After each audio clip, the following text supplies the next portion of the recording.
All right, so yeah, I want to continue our focus on that particular matter. We've got Mr. Offiong, a senior advocate of Nigeria. He joins us from our studios in Abuja. And we also do have Nelson Ekujumi, who is the chairman, Committee for the Protection of People's Mandate. Thank you for coming on here. It's a pleasure. Good morning. Is it a political, what kind of mandate is that? Political mandate or what? Citizens' mandate. Citizens' mandate. Be it economic, be it political, be it social. We are there to protect their mandates or to fight for the restoration wherever it is assaulted or, violated. Okay, so what's your impression of what's going on now concerning the CJN?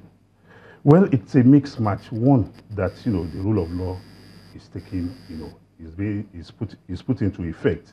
And also sad that we have been immersed so long in the rot such that we have this demented mentality out there that if somebody is alleged to have committed an infraction of the law, instead of people focusing on the issues that, look, is it true that you committed this infraction? Rather, they will say, X was arrested last year, he has not been tried. He's from this particular ethnic stock. He belongs to this, it's because of these particular reasons.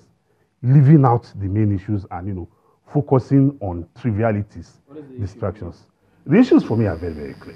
The issues are, one, that the CJN has been alleged to have, operated a foreign account, which is... Why didn't you say that? We've been enmeshed in this rot for a long time. Because... It sounds like you come to a conclusion. Yes, I've come to a conclusion with that because, we are not a banana republic. We are a country that operates by laws. And if somebody has been alleged, the onus is on that person to go and prove he's innocent. That is why even the law recognizes that you are innocent until proven guilty. So in this case, an allegation is not a conviction. So, but where we are in this society today, whereby somebody is alleged, instead of us to say, you have been alleged, please go and clear your name. You can't allege him. As if the person is, is the almighty creator. What about the reason they gave? The reason they gave are reasons that are personal to them, of which the state also has the responsibility to uphold the Constitution. Don't forget, the CCT or the courts are a creation of the Constitution.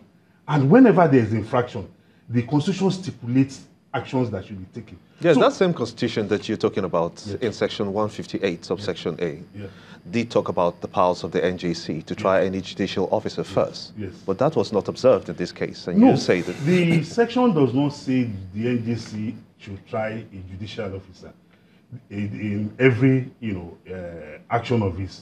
The section refers only to the misconduct of a judicial officer in the discharge of his responsibility. Take, for example, if as a judicial officer, you are driving on the road and accidentally you knock down, somebody, it's a fellow citizen. Do you mean that part of the Constitution says the police should not arrest you and take you to court, but rather the police should first of all go and report you to the NGC? No society operates that way. So essentially, there is now clearly a difference between your offense as a citizen or a public officer and your offense as a judicial officer. Yes, that is what some people are trying to impugn. But we are saying no. Even as a judicial... Let's clear that part first, because the example you just gave now clearly stipulates that, an accident committed on the road is not committed as a judicial officer.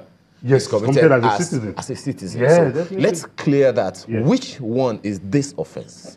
This offense has been committed not because he's sitting on that seat as the CJN, but as a public officer. And if you look at